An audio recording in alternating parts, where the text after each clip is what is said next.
ಬುರುಗಮಾಕಲಹಳ್ಳಿಯ ಆಂಜನೇಯ ದೇವಸ್ಥಾನಕ್ಕೆ ಹೋಗುತ್ತಿದ್ದ ತಾಯಿ ಮಗನಿಗೆ ಕಾದಿತ್ತು ಘೋರ ವಿಪತ್ತು. ಹೌದು, ದೈವದ ದರ್ಶನಕ್ಕೆಂದು ಭಕ್ತಿಯಿಂದ ಬೈಕ್ನಲ್ಲಿ ತೆರಳುತ್ತಿದ್ದ ಸವಾರರಿಗೆ ಮೃತ್ಯು ರೂಪಿಯಾಗಿ ಬಂದಿದೆ ಎಜಿಎಫ್ ಆಸ್ಪತ್ರೆಯ ಸ್ವಿಫ್ಟ್ ಕಾರ್. ನಡೆದಿದ್ದೇನು ಗೊತ್ತಾ? ಬುರುಗಮಾಕಲಹಳ್ಳಿಯ ಆಂಜನೇಯ ದೇವಸ್ಥಾನದ ಮುಂಭಾಗದಲ್ಲಿ ಎಜಿಎಫ್ ಆಸ್ಪತ್ರೆಯ ಸ್ವಿಫ್ಟ್ ಕಾರು ತಿರುಗುತ್ತಿದ್ದ ವೇಳೆ ಅತಿ ವೇಗವಾಗಿ ಬಂದ ಬೈಕ್ ನೇರವಾಗಿ ಕಾರಿಗೆ ಡಿಕ್ಕಿ ಹೊಡೆದಿದೆ. ಈ ಭೀಕರ ಡಿಕ್ಕಿಯ ರಭಸಕ್ಕೆ ಬೈಕ್ ಚಾಲಕ ಕಿಶನ್ ಯಾದವ್ ಹಾಗೂ ಅವರ ತಾಯಿ ಗಾಯತ್ರಮ್ಮ ಅವರಿಗೆ ತೀವ್ರ ಗಾಯಗಳಾಗಿದ್ದು, ಕಾರಿನ ಮುಂಭಾಗ ಕೂಡ ಸಂಪೂರ್ಣವಾಗಿ ಜಖಂಗೊಂಡಿದೆ. ಸದ್ಯ ಗಾಯಾಳುಗಳಿಗೆ ಪಕ್ಕದಲ್ಲೇ ಇರುವ ಜಿಇಎಫ್ ಕಣ್ಣಿನ ಆಸ್ಪತ್ರೆಯಲ್ಲಿಯೇ ಪ್ರಥಮ ಚಿಕಿತ್ಸೆ ನೀಡಲಾಗುತ್ತಿದೆ. ಬುರುಗಮಾಕಲಹಳ್ಳಿ ಭಾಗದಲ್ಲಿ ಇತ್ತೀಚಿನ ದಿನಗಳಲ್ಲಿ ಇಂತಹ ಅಪಘಾತಗಳು ಮಿತಿ ಮೀರುತ್ತಿವೆ. ಅತಿ ವೇಗದ ಚಾಲನೆಯೇ ಈ ಎಲ್ಲ ಅವಾಂತರಗಳಿಗೆ ಕಾರಣವಾಗುತ್ತಿದೆ. ಈ ಘಟನೆಯಿಂದ ರೊಚ್ಚಿಗೆದ್ದಿರುವ ಸಾರ್ವಜನಿಕರು ಮತ್ತು ಸ್ಥಳೀಯರು ಸಂಚಾರಿ ನಿಯಮ ಉಲ್ಲಂಘಿಸುವವರ ವಿರುದ್ಧ ಪೊಲೀಸ್ ಇಲಾಖೆಯು ಕೂಡಲೇ ಕಠಿಣ ಕ್ರಮ ಜರುಗಿಸಬೇಕು ಎಂದು ಸಾರ್ವಜನಿಕರ ಆಕ್ರೋಶವನ್ನ ವ್ಯಕ್ತಪಡಿಸುತ್ತಿದ್ದಾರೆ.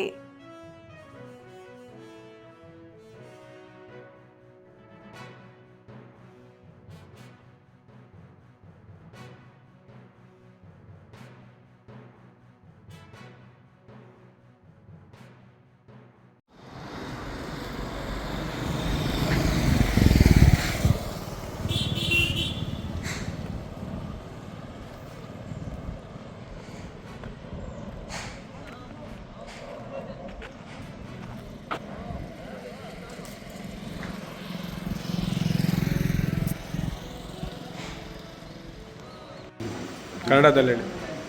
ನಾವು ಹೊಸಕೋಟೆಯಿಂದ ಬಂದುಬಿಟ್ಟು ಘಾಟ್ ಇಳಿದ್ರು. ಇಳಿದ ತಕ್ಷಣ ನಾನು ಸುಮ್ಮನೆ ರೋಡನ್ನು ಆ ಕಡೆ ಹೋಗಿಲ್ಲ, ನಮ್ಮ ರೋಡಲ್ಲೇ ಇತ್ತು. ನಾನು ಅಲ್ಲಿ ನೋಡ್ತೀನಿ, ಹಿಂಗೆ ಅಂದ ತಕ್ಷಣ ಆ ಕಡೆ ಸ್ಪೀಡಾಗಿ ಬಂದು ಹೊಡೆದ್ಬಿಟ್ಟು ಆ ದೂರ ಹೋಗಿದ್ದು. ಅವ್ರ ಟ್ರೀಟ್ಮೆಂಟ್ಗಾರು ಕರ್ಕೊಂಡು ಹೋಗ್ಬೇಕಲ್ಲ ನೀವು?